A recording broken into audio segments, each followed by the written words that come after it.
So hi and welcome to our webinar today. This is around our baby week, and my name is Danny and I work for the Improving Me Cheshire and Merseyside. The first baby week was launched in 1917 at a time when every hour 9 men were dying on the front line. 12 babies were dying every hour on the home front too. There has been little historical attention to baby week, and what there has been largely negative. Focusing on the war and patriotism and the baby week has been generally framed as a campaign to reinforce women's place in the home as breeders for the empire. This narrative ignores the role of women driving an early infant and maternal welfare movement, which clearly identified the wider determinant of health as an area for focus. Now, if you fast forward 104 years, and we've been forged a partnership across the north made up of Cheshire and Merseyside, Bradford and Leeds baby weeks, which came about as a part of a response to the pandemic and an appalling increase in perinatal mental health, and in response to the ongoing negative policy that impacts on women's life expectancy and infant mortality. History appears to be repeating itself. So today's session is, we have our guest speakers, Dr. Abby Rose, who is a senior lecturer at the School of Psychology in Liverpool John Moores University, along with her 3 colleagues, and we'll be discussing maternal drinking. I would like to pass over the book, Abby, to yourself, and I really look forward to listening to the session, and thank you for your time today. Thanks very much, Danny. So I'm going to be talking, as I say, about maternal drinking today. Let me see if this is going to work. Okay, great. As Danny said, my name is Abby. I work at Liverpool John Moores University. So my background is alcohol research. So I've always been really interested in understanding the reasons why we drink alcohol, the role that alcohol might have in our lives, the people that might be more vulnerable perhaps to experiencing harm from alcohol, and also those who might be protected against experiencing harm. And in the past few years, I've become much more interested specifically in issues around women's alcohol use, and that has led me into focusing on maternal drinking. And when I talk about maternal drinking, I'm really talking about both pregnancy and motherhood, and we can talk a little bit about those 2 different kind of like life phases a bit later. But first of all, what I'll do is just ask my colleagues to give just brief introductions so you know who they are, and then I'll go over what we're going to do during the session, how it's going to be broken up. So Kathy's the first on the list. So Kathy, can you just briefly introduce yourself, please? Hi, I'm Kathy Montgomery. I'm a psychopharmacologist at Liverpool John Moores University. So my interest in alcohol is in the way it affects the brain and the body in terms of cognitive function and long-term effects of drinking. Great, thank you. And then Laura? Yeah, good morning everyone. So I'm Dr. Laura Goodwin. I'm an epidemiologist in the addiction research group at the University of Liverpool. And my work is really focused on how someone's mental health and their mood is linked to their alcohol use. Great, and then last but not least, Catalin. Good morning, I'm Catalina Gomez, and I'm an honorary research associate at the University of Liverpool. And I work with Abby on the maternal drinking studies, where we explored mothers and pregnant women's views on alcohol use during these during pregnancy as well as the motherhood period. And we learned some really interesting information that you're going to hear about from mothers and pregnant women about these issues. Great, thanks very much, Kathleen. So yeah, that's us. And then in terms of the session, I'm going to talk for about 15-20 minutes on what we kind of know about maternal drinking, what the existing evidence suggests. Then we're going to have some discussions around what your views are around maternal drinking, the pros and cons, maybe the reasons why women might choose to drink and not to drink during these times, and kind of like barriers to support.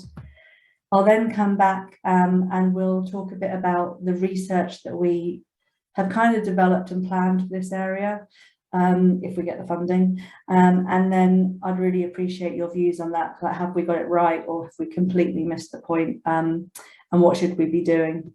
And then we'll have final questions, and I've also got some links for people for some useful websites. Okay, so in terms of background, traditionally when we think about alcohol use and harm, we tend to think about men, and certainly in the past, men have drunk more than women, and there are far more men in treatment for alcohol use disorders compared to women. The alcohol-specific harm rates are greater in men than women. But what we've been seeing over the past several years is that gender gap is decreasing. And it's not because men are drinking less, it's because women are drinking more. So this study here looks from the kind of the 1890s all the way up to the year 2000 in terms of the gender gap in alcohol use. And the red lines are equal. So if these blue dots were kind of like straight across the red line, that would mean there is no gender gap. Men and women are drinking the same. But what you can see is the blue dots were always kind of like higher, and that means that men are drinking more than women. But as we get later and later, you can see that these blue dots are closer to the line, and that shows now that women are drinking much closer to men's levels of alcohol use. So we know that that gender gap is decreasing.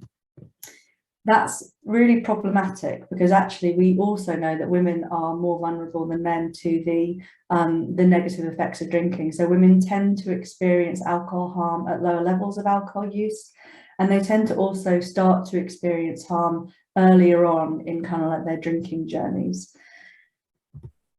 It affects both physical and mental well-being, and this is really problematic because women also are more likely than men to say that they use alcohol as a coping mechanism, that they use alcohol to kind of deal with daily stress, mental health symptoms and things like that. So if women are experiencing mental health problems, then they may be more at risk of developing kind of alcohol use or using alcohol to cope. And this is problematic because we know that drinking for coping reasons, to kind of like try and take away negative thoughts and feelings, that's associated with more likelihood of experiencing alcohol harm. And the pandemic hasn't helped. So there's a lot of evidence out there around alcohol use during COVID-19 and lockdown. And what we've found is around 25% of people have said that they actually drink less, but you're also getting around 25% of people saying that they're drinking more. And drinking more has been associated with people who are experiencing more stress. It's associated with women who have higher childcare responsibilities, i.e. mums, a lot of the time. So we know that COVID-19 might be having a particularly bad effect on things like maternal drinking. We also know that because of this kind of increase in women's alcohol use, that has translated into more women dying from alcohol-specific diseases. So these are reasons for dying specifically because of alcohol. And what you can see here is that they've kind of, female-specific alcohol deaths have increased practically everywhere. The only place it hasn't increased is London. And the biggest reasons for the alcohol-specific deaths are alcohol-related liver disease, mental and behavioural problems, and accidental poisoning. So those are kind of like the direct reasons for dying from alcohol in women. The other thing that's important to remember is that there's often kind of messages in social media and newspapers and things that a bit of alcohol can be good for you. As more and more evidence comes in though, now we kind of know that it's actually a linear relationship. So it kind of goes up, the more you drink, the more likelihood is you're going to experience alcohol harm. And so all things being equal, it's linear. The more you drink, the more likelihood of experiencing harm. But unfortunately, we don't live in a society where everything is equal. So our living context is actually very important. So you're much more likely to die from an alcohol-specific disease if you live in a more deprived area compared to if you live in a more affluent area. Even if people in the more deprived areas are drinking the same amount, or maybe even a bit less, they're more likely to experience harm. So that's something that's really important. And then if we move on to the specific population that we're interested in today, so pregnant women and mums, this is a specific population where there are kind of unique harms, both to the woman, but also possibly to the child, either during the pregnancy or during motherhood. So that's important because we tend to lump kind of populations together and things, but actually pregnancy and motherhood is a really important kind of like life phase around alcohol harm. So because of harms, the Chief Medical Officer in the UK recommends abstinence during pregnancy. But we also know that prenatal alcohol use is the biggest reason for completely preventable birth defects and intellectual disabilities. And in the UK, even though the guidelines are abstinence, we actually have one of the highest rates of alcohol-exposed pregnancies in the world, and that unfortunately translates to having one of the highest rates of fetal alcohol spectrum disorder in the world too. So if we have a look at this map here, the dark blue is where there's the greatest level of alcohol-exposed pregnancies and fetal alcohol spectrum disorder. So our rate is around 3.2%. So in terms of what fetal alcohol spectrum disorder actually is, it's what it says. It's in terms of, it's a spectrum. So you can get kind of like quite mild all the way up to very severe forms of fetal alcohol spectrum disorder. And it's basically when alcohol use during pregnancy has any type of effect on the developing brain or body of the fetus. It's a lifelong condition, and it's associated with lots of other co-occurring conditions. And it's not a kind of like a one-size-fits-all. Fetal alcohol spectrum disorder affects every child differently and then into adulthood. We do know that if a child is born with fetal alcohol spectrum disorder, that is associated with increased risk of poor job and educational attainment throughout their lives, exploitation. So unfortunately, children with fetal alcohol spectrum disorder and young adults are very likely to be exploited, for example, sexually. They're more likely to develop physical and mental health problems and also their own alcohol and substance use disorders as they get older. And in terms of financial costs, this isn't a finalised cost. This is estimated at the moment. They're doing more research into it. But it's estimated that each child with fetal alcohol spectrum disorder costs the UK around 150,000 per year for every year of their life. So it's a really costly harm. This graph here is actually from Canada, but I wanted to show it to you because, again, it kind of just shows you that fetal alcohol spectrum disorder is not equal across society. So you're more likely to find children with fetal alcohol spectrum disorder, for example, in care homes, in marginalised groups of society. Also, what's important is when we used to talk about fetal alcohol spectrum disorder, or actually we used to talk more about fetal alcohol syndrome, which is associated with very specific kind of like facial features and things, and is quite a severe effect of alcohol exposed pregnancy. But moderate alcohol use can also have effects, and there's research going on in Bristol around kind of like really low level alcohol use during pregnancy and what the potential factors might be. So that's something that's very important. It often just goes misdiagnosed. So there's been some research, for example, that have looked at children in care homes who are often diagnosed with things like ADHD and behavioural and conduct problems. But then when they've looked back and they've looked actually at the history of the birth mother, they've realised that actually it's probably not ADHD, it's probably FASD. So it does get often misdiagnosed. And again, we also know, as I said, FASD is more common in vulnerable populations based on health inequality. So that's something that we really need to tackle. So in terms of drinking during motherhood, there's this kind of outdated view that as soon as women become pregnant and then they become mums, kind of like their drinking, their drinking history is over, it doesn't really happen. So becoming a mum used to be seen as a very protective factor for alcohol use. And we know that women are likely to stop drinking or drastically reduce their alcohol use during pregnancy, motherhood, but it doesn't seem to be that long lasting anymore. So if we look at UK data, there's around just over 16% of women from a large cohort that report that they drink every single day. And we know that people, especially mums, underreport how much they drink. So that level is likely to be higher. We also know from international cohort data, so this shows some work from Australia. Basically, having a child doesn't really affect the father's alcohol use at all. For the mother, though, the first year postpartum, there is a decrease in alcohol use. which you might expect, that very chaotic time where, you can't get any sleep or anything like that. You might not be that interested in drinking alcohol. But by 1 year postpartum, that effect is really diminished. And by 4 or 5 years, you're actually back to kind of pre-pregnancy drinking levels. So it's not this long-lasting effect that we used to think it was. One of the biggest reasons why that might be is because the way we drink has changed. So it used to be that we would go out to pubs and restaurants to drink.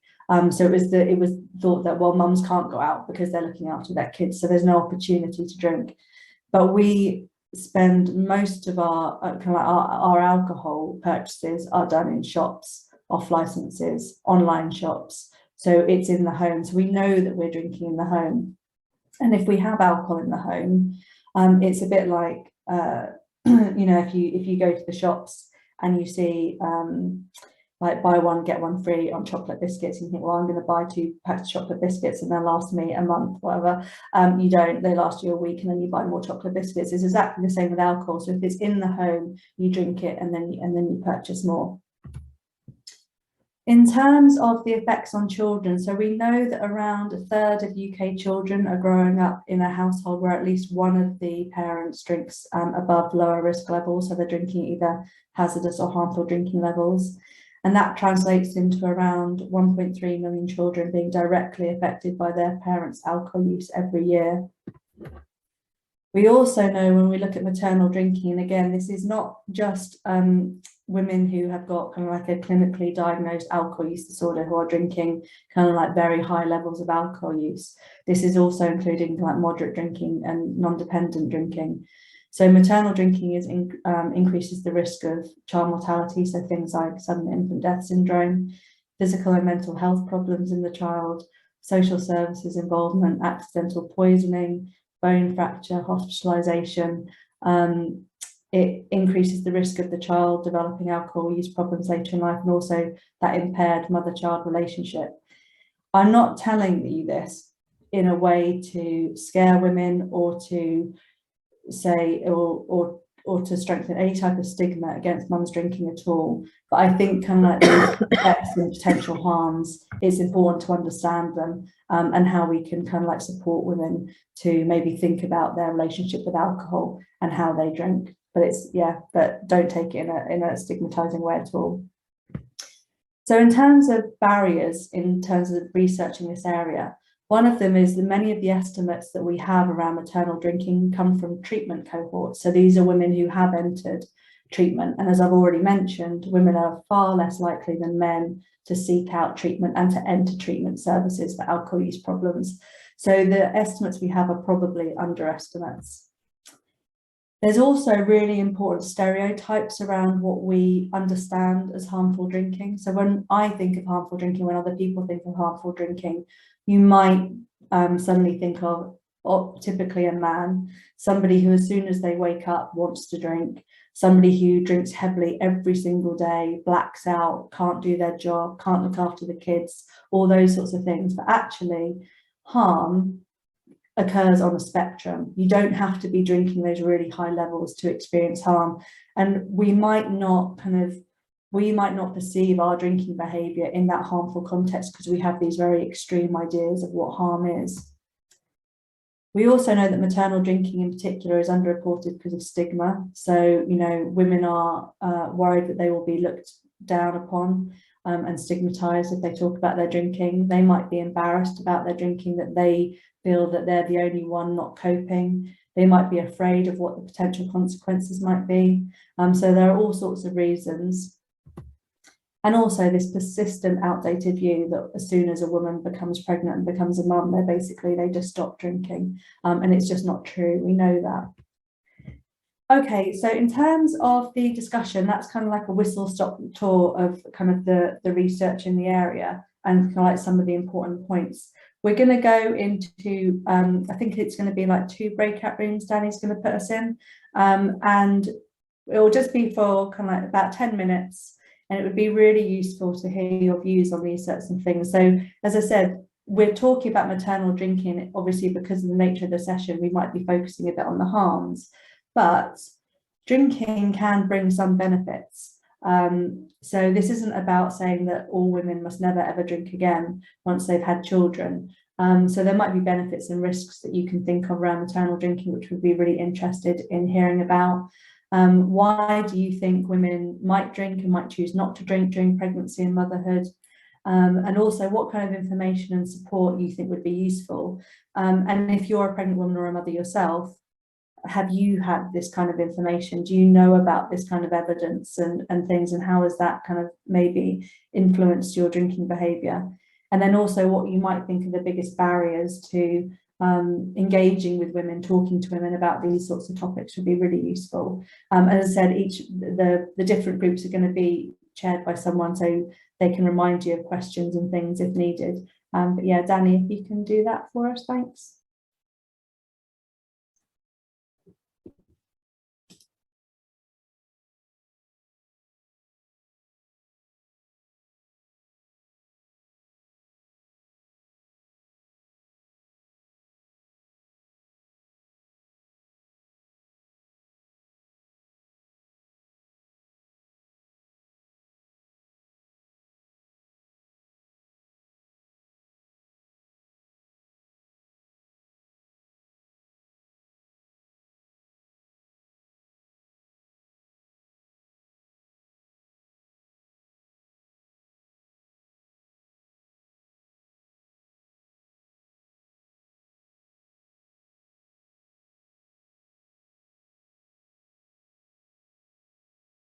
Points come up with a lot of things, and hopefully I'm going to touch on some of those. So thank you very much for joining in and giving us your thoughts. They were genuinely, they were really useful. And I think Kathleen mentioned right at the beginning that we've already done some work in this area in terms of kind of like interviews with women, pregnant women and mums and healthcare professionals around this, and some focus groups.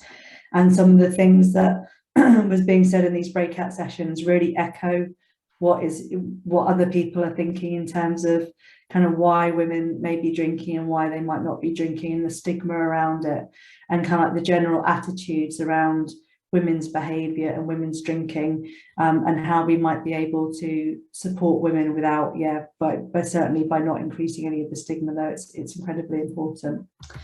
So in this bit, let me see if it will start working. So we're going to go over some of the reasons why maybe pregnant women and mums drink and don't drink, so we can see if they matched up with what we were talking about. I'm going to talk about the planned research that we've got, and then again, I would really appreciate your views on that, whether we've got it right or whether we should be doing something different. So in terms of maybe some of the reasons why women might choose to drink during pregnancy and motherhood. So there are lots of different things, so you can see how complicated it is. So first of all, there's pre-pregnancy drinking. So if a woman was a heavier or a lighter drinker before they have children, they are more likely to return to that heavy or light drinking pattern. So that's important. It's also linked to our family and friends drinking. So we tend to drink in a similar way as family and friends. So if we have friends who are heavy drinkers, go out and binge drink at the weekend and things, we're more likely to do that. If we have a partner who drinks at home every night, we're more likely to do that. And then individual characteristics. So I talked a little bit about this earlier in terms of your individual kind of like context. So it could be your age, ethnicity, your socio-demographics and things all have an impact on how you drink and the harm you might experience. Identity is something that is we're understanding is increasingly important. So I put a couple of things around here. So I was just looking at this yesterday. So there's almost like two completely kind of divided narratives that you often find on social media and online around identity, motherhood and alcohol. There is this idea of wine mums, mum o'clock, mums that need wine, have 75,000 followers, I think, all these sorts of things. And there are lots of blogs around why mummy was a secret drinker and all this kind of thing. And this idea that mums need to drink. They are doing it because they are coping with the stress of either being a mum who stays at home all day or somebody who's juggling work. But also with identity is the idea of being a cool mum. So there's there's groups like celebrating Facebook wine mums and all that kind of thing. And you can get cards and, you know, wine glasses, everything. It's all to do with this: mum, you need a drink, you deserve a drink, and all that kind of thing. So the way we identify ourselves. And there's also on the other end of the spectrum, there's this narrative around sober curious, or the positive sobriety movement. And this is around, and it's often actually being driven by women online, and a lot of them are mums, saying that they are fed up of this idea that mums need to drink alcohol. They want to shine a light on, actually, you can choose not to drink, and you can say that it's a really positive lifestyle choice, and that you have made that choice because you want to be the best version of yourself that you can be. So there are these two kind of like quite opposing narratives. We've also, as I said, that a lot of it is on social media. The alcohol industry loves these messages. They have jumped on it. So originally, when we used to talk about mums and drinking from a gendered perspective, it was actually, a lot of women saw it as quite positive, that it was kind of like feminist and personal choice and things.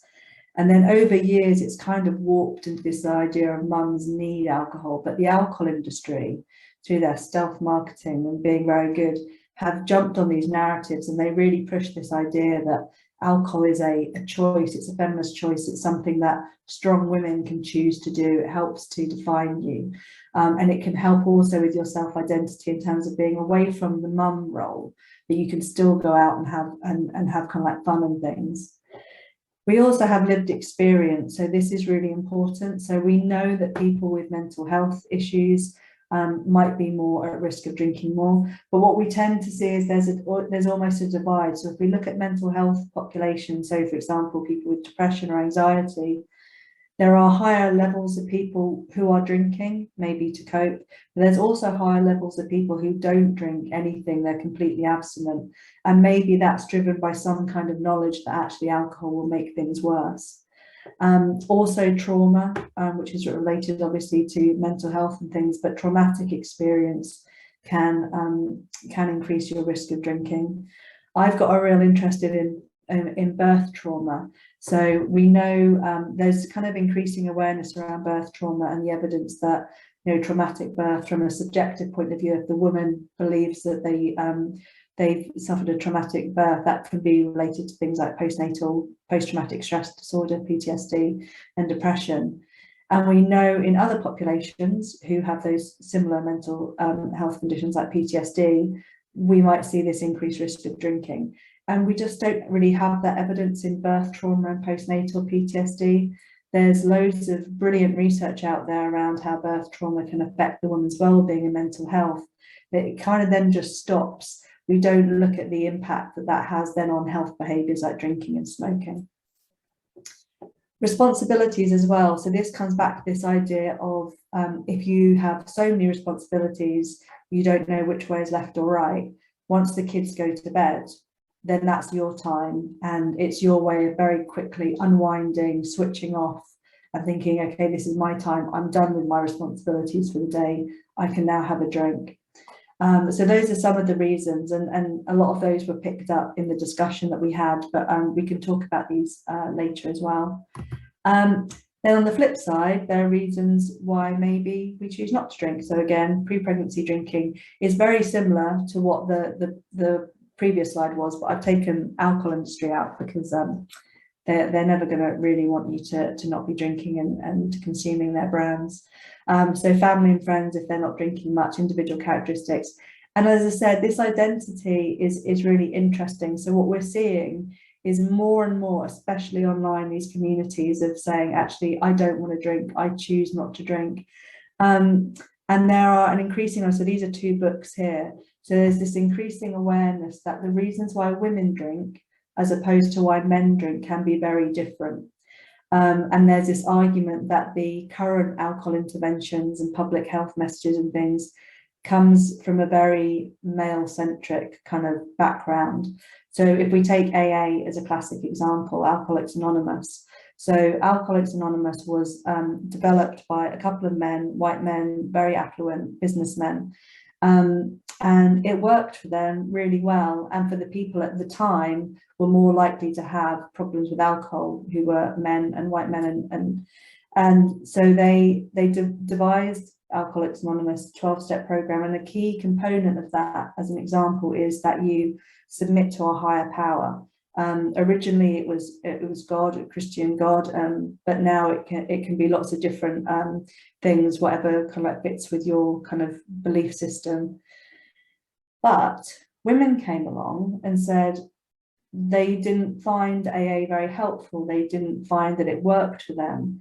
And a lot of women said, well, the reason why I've consumed alcohol, for example, the reason why I'm finding myself drinking too much is because of what a stronger power has done to me. And often this was around trauma and domestic violence and things like that. And they were saying, well, actually, to tell a woman to submit to a higher power and to give up her control is incredibly damaging. So there's this real movement around trying to develop alcohol interventions and messaging much more from a female perspective, a real female understanding of why some women drink and what kind of benefits or roles that alcohol plays in them. So that's something that's really important. And as I said, it might be that mental health and things like trauma actually drives you not to drink, because you might make the decision, do you know what, I'm struggling with things so much at the moment, even though I might be tempted to have a drink. Right now, I'm not going to. I'm going to say no, because I know if I fall down that kind of rabbit hole, things are going to get much, much worse. So you can look at almost every single factor that influences drinking as an either influence to make it to drink more or to drink less. So the aims of our research are, starting very generic, is I mentioned right at the start that I've become more interested in alcohol and women. And I think that comes from a general realization as I've got older and become a mum and things, that the focus put on women's health is far, far less than the focus put on men's health. And this idea that, you know, alcohol problems and alcohol harm is the man's territory. And it's just not true. And also, most of the research and the policy and things has always been around alcohol use during pregnancy, which makes sense because we've got things like fetal alcohol spectrum disorder. We know that there is something real that has a very significant harm that happens during pregnancy. But then as we transition into motherhood, all the research kind of dies down a bit. And I think that's for a few reasons. One, we talked about in terms of that persistent, outdated view that mums don't drink. But also, I think because your life changes so much when you become a mum, and a few people mentioned this in the discussion room, is that you don't want to talk about your drinking. You might not have time to even talk about your drinking. So we know, for example, once mums often go to their GP a lot less because they don't have time to look after themselves and go to the GP when they feel ill. They'll go obviously in a drop of the hat if they think their child is ill, but it always becomes about the child. So there's not that opportunity perhaps to talk about it. But we know that it's a growing problem, so we do need to talk about it. And it also, I think a good example of this is in April 2020, new policy was brought in, the maternal health check. And this had been kind of like pushed for years, saying we need something early on after the mother has given birth around the mum's health and well-being, because there's the 6 to 8 week baby check, which is all about the baby, absolutely fine, obviously, but there needed to be something separate from that focused on the mum. But what we're seeing, and it was like this when it was all announced, everyone was, you know, all on Twitter, this is amazing, this is great, but actually it hasn't really worked out that well. So a lot of women are reporting that they're either not getting the check at all, or when they go to the maternal health check, which is an opportunity to talk about their well-being and how they're adjusting and how they're feeling, the GP or the nurse, whoever it is, it just isn't talking to them about it. They're talking about the baby. So we need to do more where we train healthcare professionals to be able to ask the right questions, be empathetic, know what to say and know what to do if a woman does turn around and say, actually, yeah, I'm struggling. And again, this was something that was brought up really well in the discussion that we had. We want to co-produce the new research, so there's no point just academics and even just clinicians doing this. We need to be working with women, with mums, with pregnant women to make sure that we're asking the right questions, we're conducting the research in the right way. From that research, we want to produce lots of different resources. So individual women can find it on their own, or organisations that regularly work with women and families have the right types of resources to help that kind of discussion and to help women make informed choices.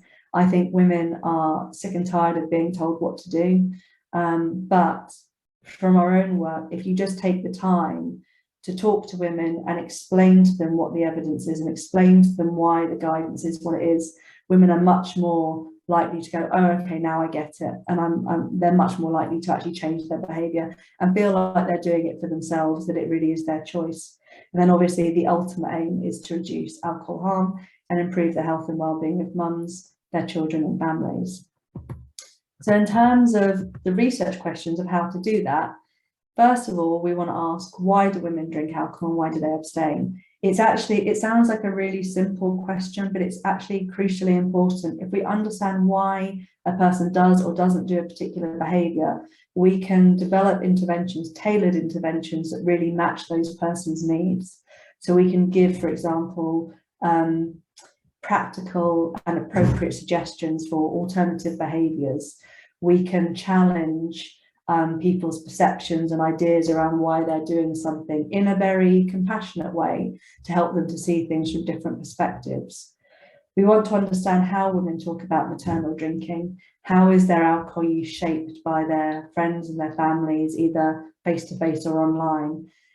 How do women associate themselves with these different narratives that we talked about in terms of kind of things like sober, curious, positive sobriety and wine mum narratives? How does that shape our behaviour and our kind of perception of maternal drinking, whether it's a problem or not a problem? And also, where do women go to find help already? Because again, if we know that, then we can use those platforms and those places in order to give women more useful information and advice to help them. And then I think this is really important now in all research. We know there are health inequalities. We know that things, everything is a two-way kind of effect. Things affect us and we affect those. So we have to understand how alcohol's role changes as we transition from not being parents into pregnancy and into motherhood, if that's what the woman chooses to do. And we need to understand that from their personal perspective. And as I mentioned, I'm really interested in birth trauma. And as I said, it's a very under-researched area, but I think it's something that's really important. And our understanding is slowly building up around maternal mental health and maternal drinking. But I think there needs to be more work to bring that research actually together and see how they're influencing each other. So how we're going to do this is we will work with pregnant women, mums, and all the professional stakeholders, hopefully at every step of the way. And then we're working on some grants at the moment that looks at, there's one, it's called work packages. So one looks at health data. So we have access to loads and loads of health data. So it's possible to try and kind of link up. Sorry, Jo, did you want to say something? I've just seen that your hand's up. Yeah, I'll throw it in. It was just in relation to the professionals and stakeholders. I really just wanted to share this, and I'll name no names, but I was really interested. So we did a lot of promotion of the event and had lots of help from some groups of people to refer us to individuals who might or might not be available. But we had one response from an individual who is in a quite pivotal role, who said, did we not know that there was some work on women's drinking 6 years ago?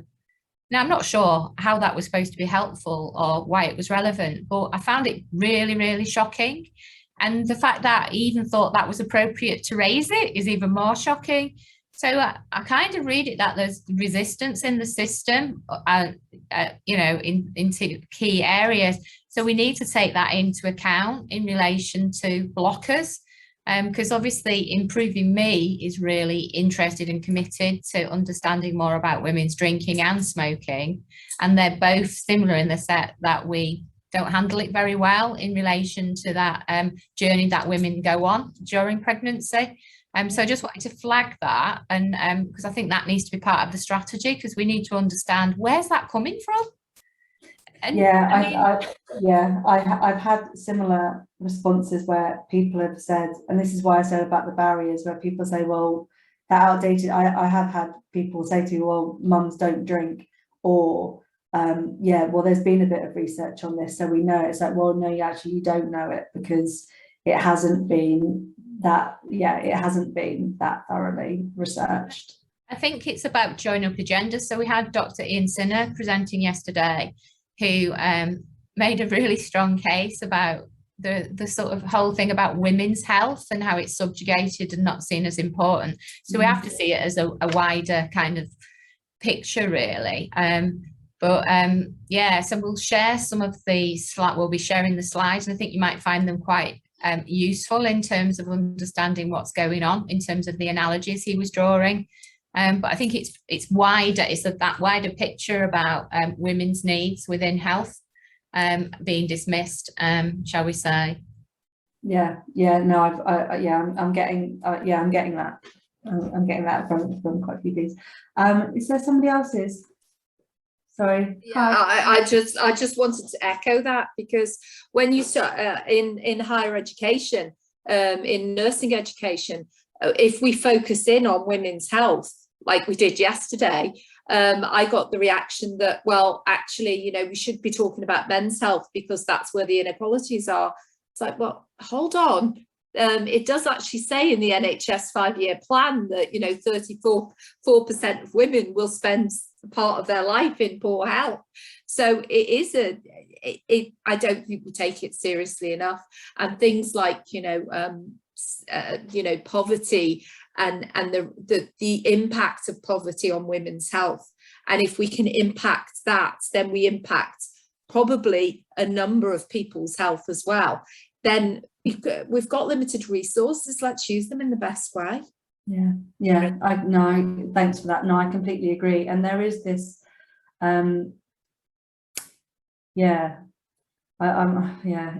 it's frustrating, because you come up against it all the time, this idea that women's drinking isn't that problematic.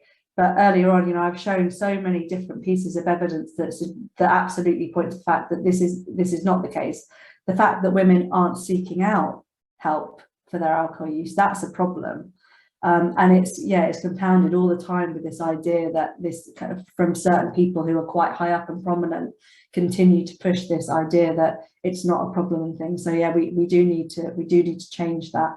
And I'm just thinking, Abby, and I think it's sometimes useful to think about what's happening in different contexts, because what we fail to do is often join up agendas with those different contexts. So we did some work for the British Council last year around International Women's Day, around homelessness, and around the homelessness was the fact that women don't get counted because they tend to be sofa surfers, etc. So they don't exist in terms of data. But there were a whole range of other areas as well where women were disregarded. So the prime one was suicide prevention. So all we ever hear is that men are more likely to kill themselves. Well, yes, they're just more effective, but 6 times more women are likely to attempt suicide than men. And that doesn't seem to be important, that level of distress. So we kind of counting the wrong things as well, aren't we? And we use that as an evidence base to argue for not intervening in other areas.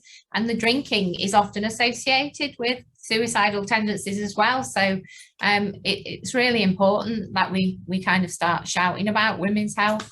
I couldn't agree more. And this is why, so this one grant that we're thinking about doing, the health data will be important. That's kind of seen as big quantitative, factual data. So we can link up and we can map women's kind of alcohol screening, when GPs say, well, how much do you drink? And follow that from pre-pregnancy, during pregnancy, post-pregnancy. And we can map it towards mental health screening, service use and prescriptions. But it is an important study. But I think the one thing that we've always got to be aware of is that all of these things are going to be underreported because of all the reasons I've just talked about. And the fact that we all know that it can be very patchy and it's not consistent across the UK in terms of, you know, what GPs are asking these questions and, you know, and who isn't. So although that health link data is important, we have to always be mindful of its limitations. But then to feed into that, we want to make sure we do really, really interesting, interactive, qualitative work. So I'm linked with a filmmaker, a not-for-profit filmmaker who works with people with mental health problems in recovery, but she's agreed to do workshops with kind of like a group of women to tell their stories about the changing role that alcohol has in a woman's life if they transition through pregnancy and motherhood. We're going to do life portraits, so these include kind of doing kind of like quite in-depth interviews over several sessions in the woman's home, see how they live, talk to them, ask them to give them ideas of objects and pictures and music, anything that is important to them, to build up a picture of their life and alcohol's role in it, and the pros and the cons, the risks and benefits. And then through that, as well as then also a social norms and marketing. So Amanda Atkinson, who's also at John Moores, is a real pro at this in terms of gendered, and now we'd be looking specifically at maternal populations, about looking at how women are talking about these things online and how alcohol marketing is fixating on certain platforms to push messages and things like that, and that kind of like back and forth. So that's something that that's kind of like one grant that we're working on kind of at the moment to submit hopefully soon. And the reasons why we want to do that, so as I said, we want to do kind of like a range of very different work packages, because we want to kind of bring all the results together to see where the differences are and where the overlaps are. As I said, I don't think health data is going to be, you know, it's always going to be an underestimate, but hopefully it'll be an underestimate for everyone. So kind of like the differences between certain groups might be useful. But yeah, we've always got to be aware that stigma is going to be affecting the accuracy of this health data. But then if we see actually, you know, that there might be some differences here, there might be some inaccuracies, then hopefully that will feed into saying, well, how can we improve those health records? And so how can we improve that kind of early identification and signposting to appropriate help? And it doesn't need to be kind of referral to addiction services either. This is something that's really important. Social prescribing and things like that is something that is going to be key, I think, in this area. We want to make sure that we're not just, you know, producing journal articles that, you know, a few academics will read. We want to produce something that's really, really engaging. So with these films and life portraits, we'll put on an exhibition so people can come, you know, anyone can come, the general public can come with their family and friends and really get people to talk about it.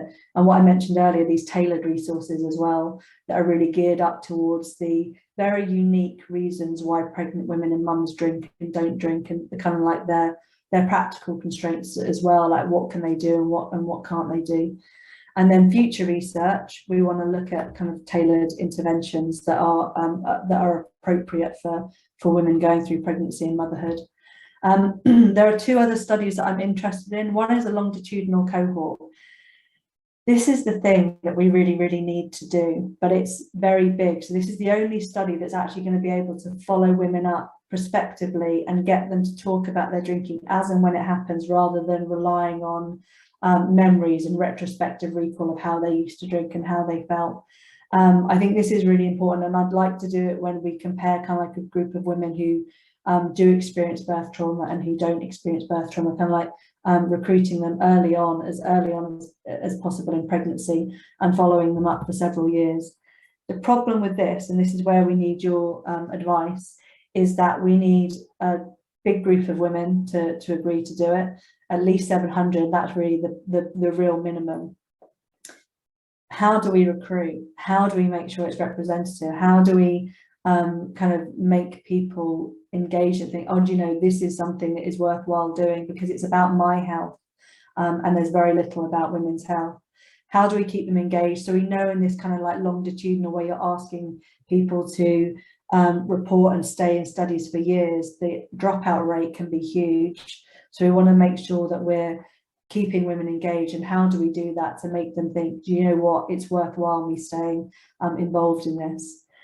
Also, the question is kind of what method. So we could use a mixture of quantitative and qualitative. My idea was kind of like giving women kind of like a diary, like an app-based diary, where they could make very easy, quick kind of just messages of what they're drinking, how they're feeling, but there could also be a qualitative element where they can put their thoughts and feelings in if they want to. There's also the question of, do we focus this kind of study just on the woman's health, or do we have some kind of measure to look at the child's health and well-being as well? I think personally, the woman's health in and of its own right is incredibly important to me. And my idea is that if the woman feels healthy and, you know, mentally well, then that's going to filter down and have a positive impact on the child. But in terms of actually getting money to do this, I think one of the pathways is to say, this is going to help children. And I think without that kind of measuring of child outcomes, funders might not be as interested in giving us the money because of, you know, what you were saying, Jo, as well. So did you want to say something else, Jo? Sorry. There is there's a question in the text which I've just shut and I can't see it. no, I thought you probably couldn't, but and so whoever it was, Danny's just flagged it and I've closed it and our memory is like a fish at the moment. No, what I was going to say is that everything you've outlined just makes me think, in terms of the longitudinal study, is that what we're trying to do as an Improving Me programme is to build long-term relationships with our women. So we're developing a whole series of cultural interventions, and the idea being that it's not just one-off engagements, so that we provide them with opportunities to come back to us. And a good example is we have a music programme called Including Me, which targeted women who in lockdown, who'd got children that were vulnerable, who were juggling the homeschooling plus jobs, etc., etc. That was the first stage engagement. We then rolled out a programme that focuses on women and me time for women in relation to them addressing their perinatal mental health issues, and also how we use that to boost attachment and bonding. And what we're seeing is we're seeing these women on a journey, and we're building up the trust that we've lost in many instances from an NHS perspective, or where there's no connection at all. But what I would suggest is, I think it would be really helpful if you were to have a conversation with Lisa Creo, who's been building Holding Time, which is it's like a cult, and a good cult, but what she's that's what they all say. Done, and we're harnessing her energy and skills and fortitude. She has women that have from 3-4 programs back from the Holding Time program who come and talk to the new women, and they support them as a whole online community. And it's women's powered active action, really. They've been activated, they're woke, whatever way you want to describe it. And there's moderation going on, and there's updates, and they're engaging with activity. If you had something like that, your 700 women becomes less problematic. And that segues into the question, which I think was about who can get involved. So I'll shut up there, but we'll make some introductions, Abby. Okay, great. Also Thanks. try and build you into the programs we're initiating. Great. Are there any other comments before I move on? I can't see everyone. If I could just respond to Jo. Surely if women are engaged in a programme to improve themselves, they're going to have a different vision of who they are. So that might impact the results. What I put in the chat was, could you not use an NHS cohort through occupational health? Maybe. Because in terms of the workforce, it's high female workforce. You know, a lot of women of childbearing age, occupational health sees everybody from, you know, secretaries through to clinical nurse managers. So you've got the breadth of socioeconomic groups, and it would be a way in whereby people do tend to stay in the NHS and come back after pregnancy. So it would be a way of following them before and after. That's just a good idea. Yeah, I think I was thinking that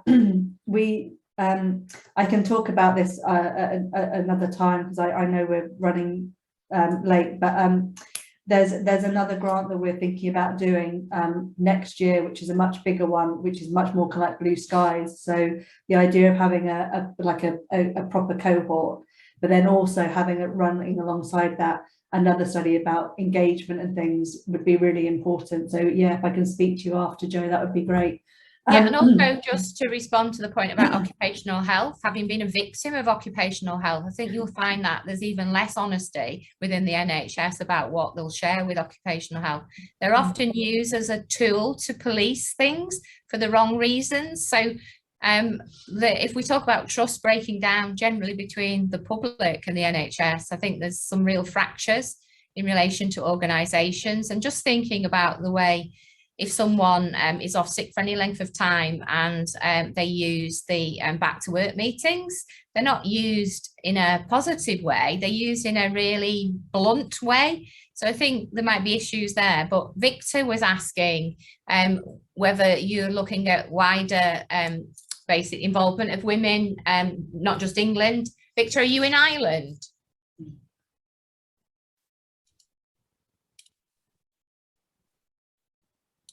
In Northern Ireland. Northern Ireland. I don't mean to be political, but culturally, which is a big issue for me, and my PhD research has sort of flagged that up a lot as I've been sharing with you.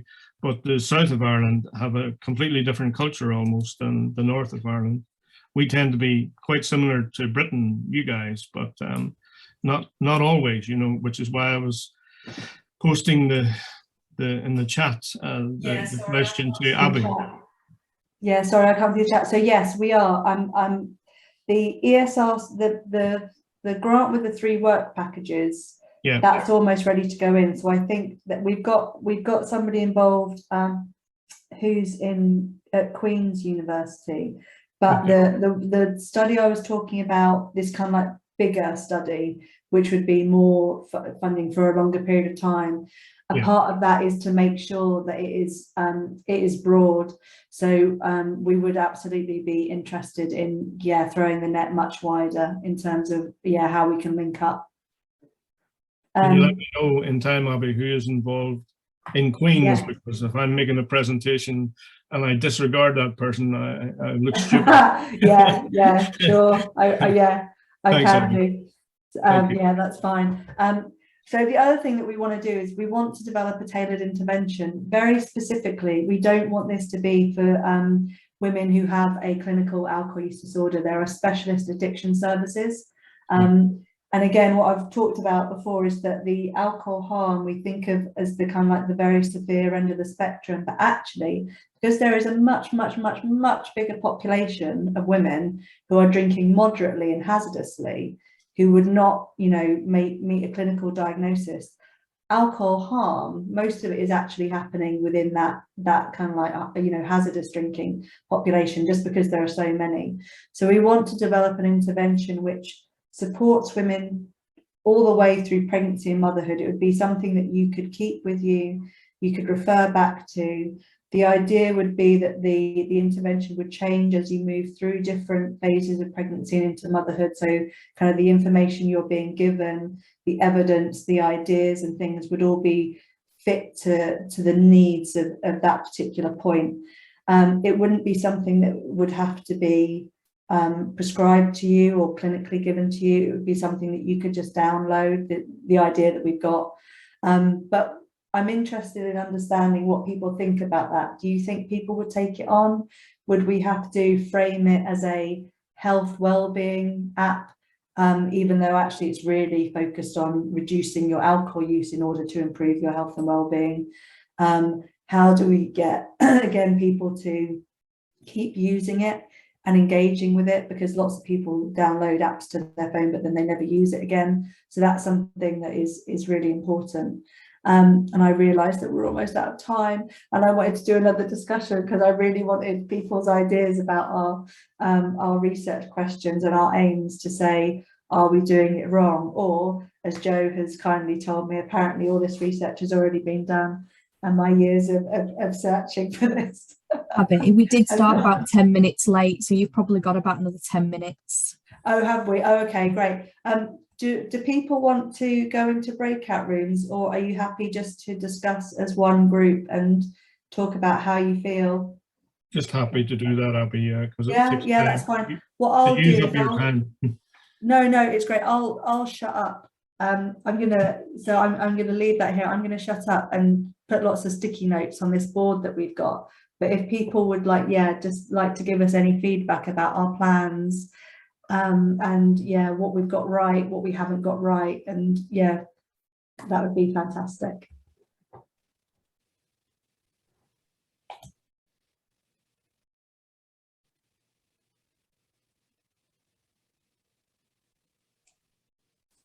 Should we start off with the key questions and topics in the area then? Does everyone think that we've got the key topics and questions right? Is there anything else that you think that's missing that we should include, that Abby should include?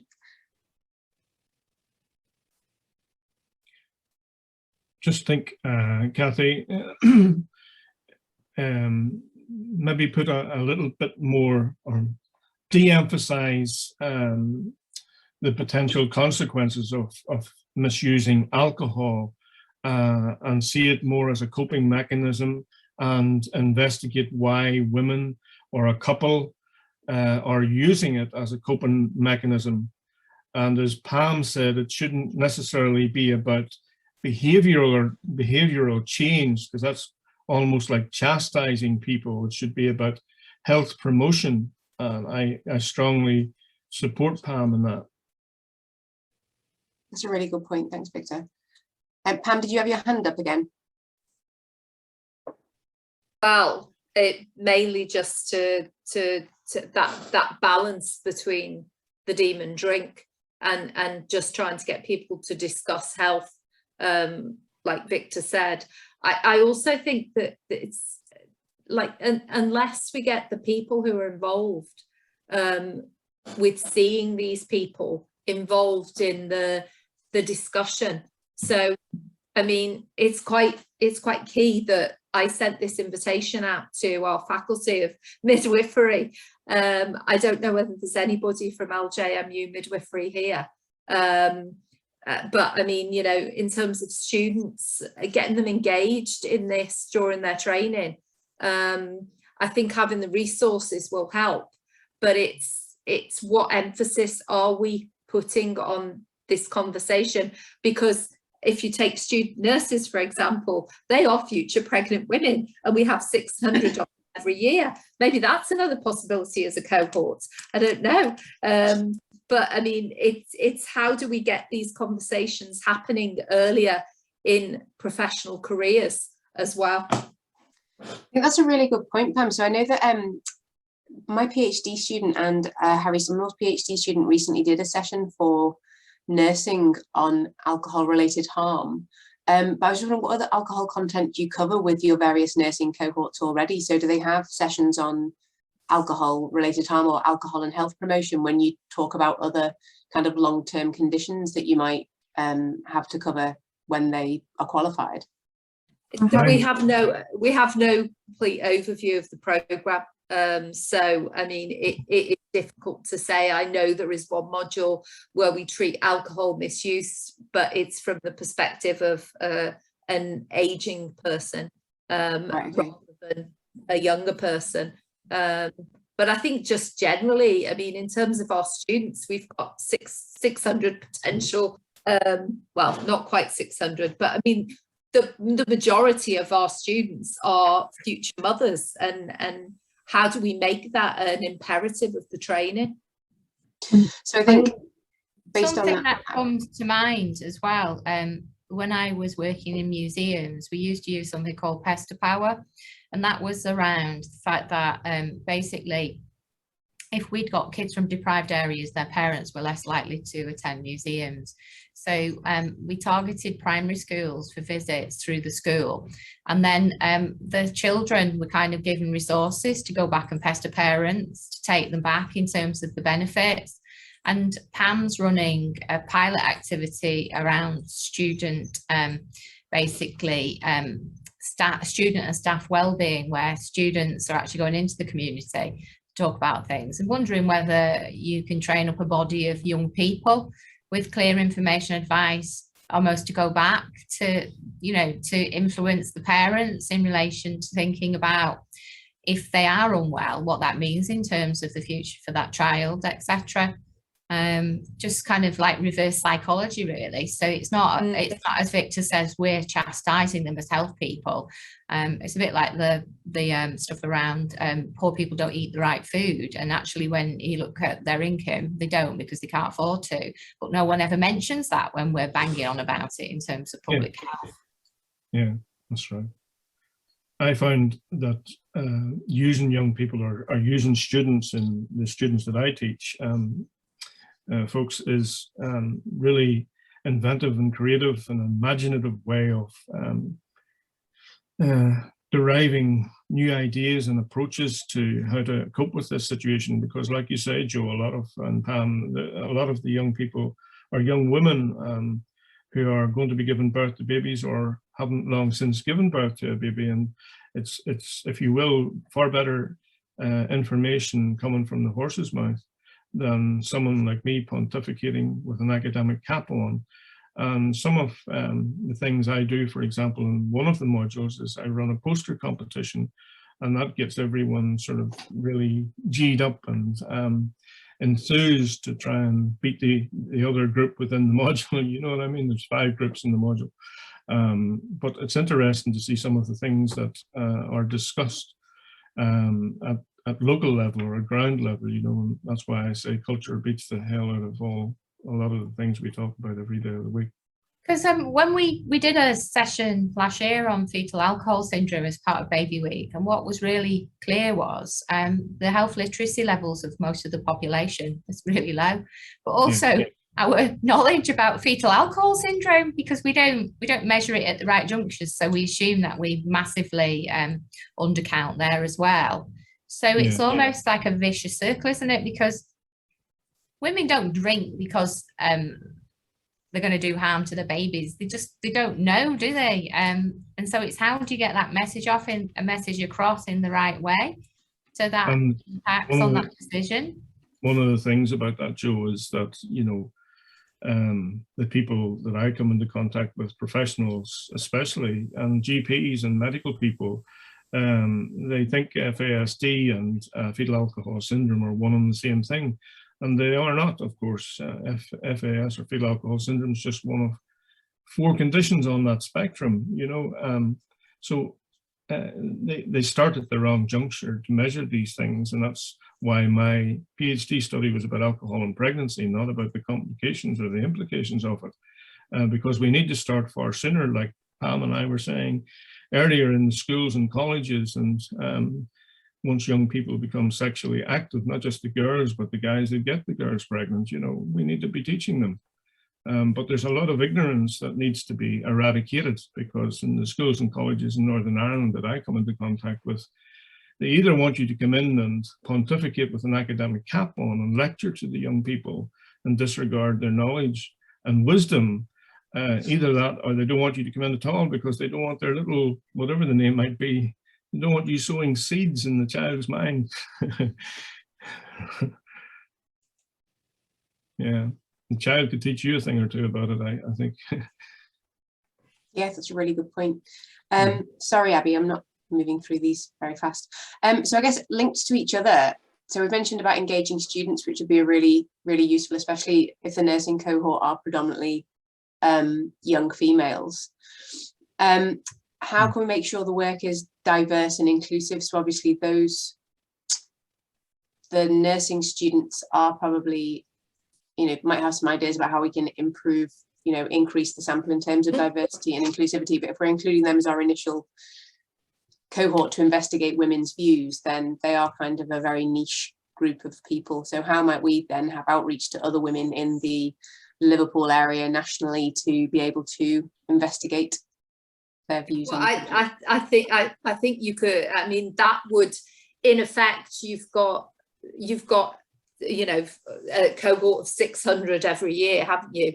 And if you add Liverpool and Edge Hill universities to that, you've got a huge cohort, which then links directly out into the local population, because most nursing students, I don't know whether it's the same at Liverpool University, but Edge Hill and Liverpool John Moores are very locally recruited students. So from that, you would link out into local areas. And our students do come from a diverse range of backgrounds and socioeconomic groups and ages, because we have a broader spectrum of ages in nursing than in any other university body. So in that respect, it could be a good starting point. Great. Sounds. I think as well as a student nurse, so I'm a nurse by background, I'm a registered nurse by background, and I think as a part of that, because they're going into so many different areas as a student as well within placements, fresh eyes and ears, that there's no reasons why they can't have those discussions on certain placements as well, especially if you think around like your mental health nursing and learning disability nursing, and the kind of people that they come across, and speaking to their mentors, speaking to the teams that they're working within, and broadening out, that maybe you can then recruit in some, working out obviously ethically how you'd approach certain service users and their families, but from a point of view of their workplace, they could then reach out to service users. So if you think you've got 600 students across each university, and the kind of coverage that they have in placements across the Northwest, you've got quite a significant reach just from placements themselves. I was just wondering as well, what do we actually know about drinking in terms of diverse groups for Black and brown women? Because obviously there are a lot of intersections, whether it's about heritage or whether it's about religion. Because we had this conversation with Bradford probably last week, where I suggested that we were doing some additional work around gambling. And this white guy responded and said, you obviously don't know anything about Bradford. Asian people don't gamble, etc., which is completely not the truth, because the latest evidence is there's a massive pandemic in terms of Asian women gambling in their 20s, and because someone's done the research. So do we have that research base to understand what our communities are doing as well? So I have tried, so there are I looked at the evidence from a birth trauma perspective initially, because so there are, if we go to the Black and brown perspective, there are these cultural expectations of stereotypes of being a strong Black woman. So when I was looking at that research, there was this evidence of, yes, obviously, and we know with kind of like maternity services that the lower rates of or the higher rates of trauma and things are greater in ethnic minorities, but that didn't always translate into those women seeking out help, because of this kind of like cultural perspective that they were strong Black women and they couldn't show that they had mental health problems and trauma and things like that. So there was a real issue there, and it's the same thing with alcohol. So it's very, very hidden. And I have tried to reach out to a couple of groups, ethnic groups, but understandably they haven't been as interested, because they have kind of like Black maternal voices and things, because they know that their voices aren't heard as much, so they want things to focus on their specific ethnic groups. So they haven't been, but maybe I'm talking to the wrong people, but this is one of the things I want to do. I want to make sure that we do have women, whether it's kind of like based on ethnicity or sexuality, is also really, really important. So women of same-sex partnerships and relationships, the impact that birth trauma and drinking and things like that can have. And again, I've come up against a bit of a brick wall, to be honest. But that's not good enough. We have to get people involved. So. On mute now. Hi, Abby. Hi.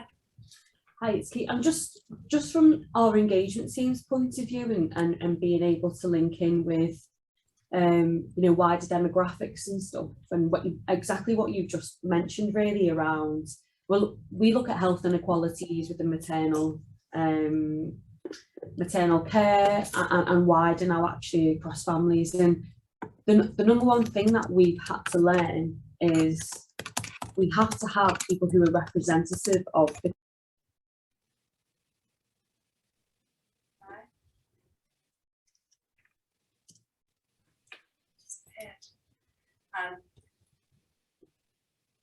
I'm gonna guess, but I'm gonna hope that they come back on so we can mention. I'm going to guess that you were going to say that you need somebody representative of that group to be making the connections and things like that.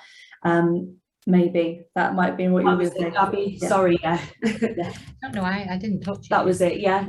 No, exactly that. It was just that Danny and I were, we can't go into particular communities and talk about anything health inequalities because people will think we're going to go in there, take the children, grass them up to the police, etc.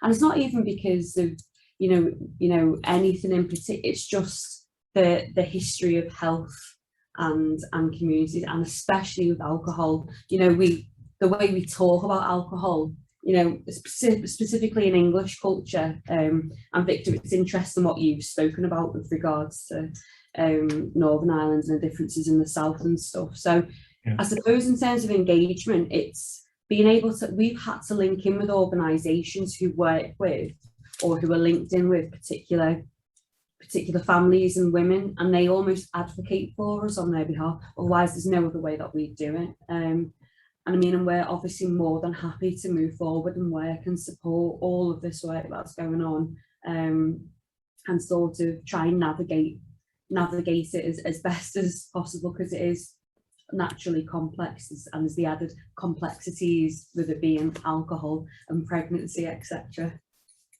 Yeah, that would be great, thank you.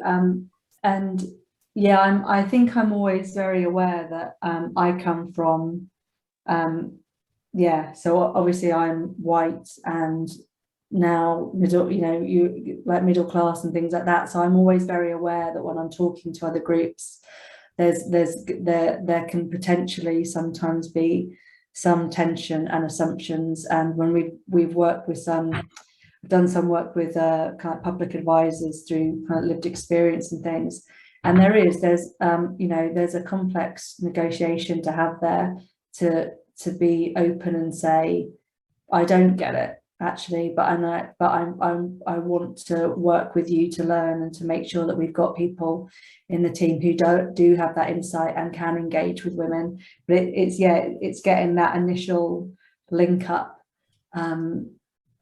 and making it worth their while as well, you know. Definitely. And there's something about champions as well. So, you know, I hope Danny doesn't mind, but we're both from a working class background. Danny's white working class and mixed ethnicity, but at the same time, just I think because we work in the NHS and it, you know, we want the best or whatever, but it's even just coming at it from that point of view, isn't it? You know, even so there's something around champions as well that we've looked at. So our two other colleagues, we lean on heavily with regards to linking in with Black women, Asian women, you know, Muslim women, etc., all of that. So yeah, it is really tricky. One of the things Bradford are exploring, and we've started to try and have a conversation with FACT, is that, so in Bradford they have a programme called the LEAP programme, which links with some of your ambition around the filmmaking. So they're looking at community cinema, so they're looking at setting up community hubs and equipping them with kit to be able to do screenings within the community. But the second step is about getting them to do things like documentary filmmaking themselves. And I'm just thinking, one of the planks of Baby Week in January, we're going to be doing a major online screening activity of in utero, which looks at the impacts of the wider environment on the fetus in the womb. It's not specifically looking at alcohol or smoking or anything, but it's just kind of a bit like Victor said, in terms of the idea is it kind of gives that panoramic view of what's going on and how things impact. so that it allows people that space to reflect and to think about how they might change and reduce some of those risks. Potentially what we're looking at is we're going to be offering the screening for people to download a link and watch it in their homes for over a 2-week, 3-week period, and then bring people together for a panel session. We've got enough time to think about how we might shape some questions around alcohol, and we're quite happy to do that because it is about some of the big significant issues, and alcohol we believe is really, really important, along with smoking, which has gone up during the pandemic. And I'm assuming, well, we know alcohol consumption's gone up, but I'm assuming that actually women's alcohol consumption's gone up because they'll be responding to the increased isolation and stress. Yeah, it has. So women's mental health has become worse than men's during the pandemic, and there's also there's data out there that showed that the childcare responsibility, the level of childcare responsibility that women had predicted the increased drinking rates. So we know that that's happening, and obviously there's always going to be that point of, if you have a period that's long enough where alcohol levels have gone up, then we have to do something. We have to have something in place so that when, whatever the normal is, as things go back, that habit doesn't persist. So yeah, we need to be thinking about that. Right, so I'm just going to say, because I do know now that we're out of time, and I have to get a train. I wanted to say thank you everyone for coming along and giving up your time. It's been genuinely really, really useful, and yeah, it's been really nice to talk about it and kind of like talk about our ideas for research and what you would like to do. My contact details are on this final page, so please get in contact with me if you need to.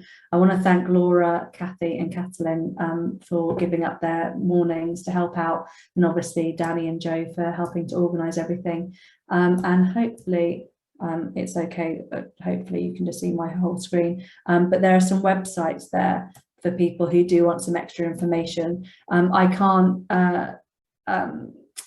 sing the praises of the Birth Trauma Association enough. They have brilliant peer support groups, so if anybody has kind of suffered or experienced birth trauma, male or female, I have to say, then they have an amazing peer support group that's really helpful, where you can find out more information and just get a bit of support. But yeah. Well, Abby, we really want to thank you in terms of your contribution to Baby Week, and also because Baby Week isn't about a one-off platform, it's about cultural and academic exchanges, and so we have got a whole list of things that we're going to be doing before the next Baby Week, and one of them is really about stepping up activity around alcohol. So let's just see this beginning of a conversation and look at how we can almost develop a pincer movement. So we're already working with Pam, we're going to be working with Gillian Hutchin at LJMU. Obviously Liverpool Health Partners are a key stakeholder for the Women's Health Group, but there are people like Valerie Fleming, who you probably know about, who Pam could acquaint you with, who's on board in relation to women's health. And last but not least, I know that you've got commitments in terms of your dad, Abby, but if you've got 5 minutes at 12 noon tomorrow, we have a brilliant speaker again, Dr. Eleanor Cleghorn, looking at the history of misogyny in medicine and how that's impacted. So that's at 12 noon tomorrow, and it's till 1, and it's Dr. Eleanor Cleghorn, Unwell Women. If you've not read the book, I'd urge you to read it. It's phenomenal. Okay, thank you. I'll have a look. I might not be able to because I'm going to be with my dad. Are the sessions being recorded? I was going to say, so you can. It will be.